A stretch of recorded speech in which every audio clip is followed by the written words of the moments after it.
మరి మేనిఫెస్టోలో 6 గ్యారంటీలు ఇచ్చిర్రు. మరి ఫస్ట్ ఏంటంటే మహిళలకు అని చెప్పేసి మహిళలకు ఇచ్చిరయ్యా.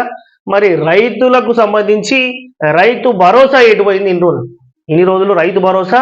ఇంకా రైతులకు ఇక కొద్దో గొప్ప కొంతమందికి పడ్డది, ఎకరానో 2 ఎకరాలు అట్లా పడ్డది. ఇంకా జర కొద్దిగా అంటే మీరు లిమిట్ ఎంత పెట్టిరో మరి 5 పెట్టిర్రా 10 పెట్టిరా కానీ మరి అందరికి వచ్చే విధంగా వేయండి అయ్యా. అందరికంటే ఆయన 100 ఎకరాలు 200 ఎకరాలు 1000 ఎకరాలు 100 ఎకరాలకు మాత్రం ఇచ్చే ప్రసక్తి లేదు. కానీ అయితే కొద్ది 5 ఎకరాలు 10 ఎకరాలకు కుదించారు కదా, ఆ కుదించిన రైతులకైతే పూర్తిగా వేసే పని అయితే మీరు చేయండి. ఇంకోటి ఏంటంటే రైతుకు సంబంధించి మీరు ఇచ్చిన ప్రకటన ఏంటంటే ఒకటేసారి రైతు రుణమాఫీ చేస్తాం, మేము ఒకటే విడతగా 2 లక్షలు రైతు రుణమాఫీ అనేది చేస్తామని చెప్పేసి ప్రకటించరు.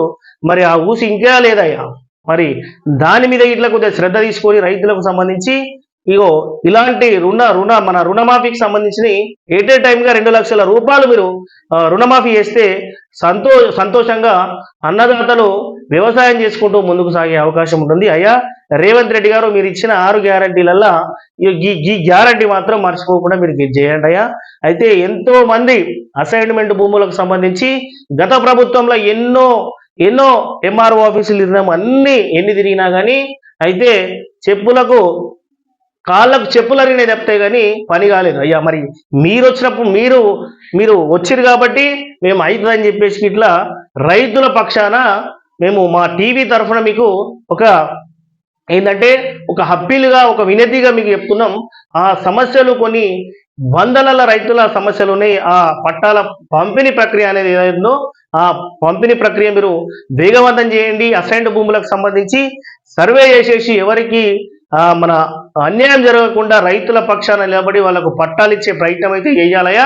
రేవంత్ రెడ్డి గారు మా టీవీ తరఫున మీకు ఒక వినతిగా కోరుతున్నాం. ఖచ్చితంగా అయితే మీ ఒకసారి ఎక్కడెక్కడైతే రైతుల సమస్యలను ఖచ్చితంగా కనుక్కునే ప్రయత్నం చేస్తాం.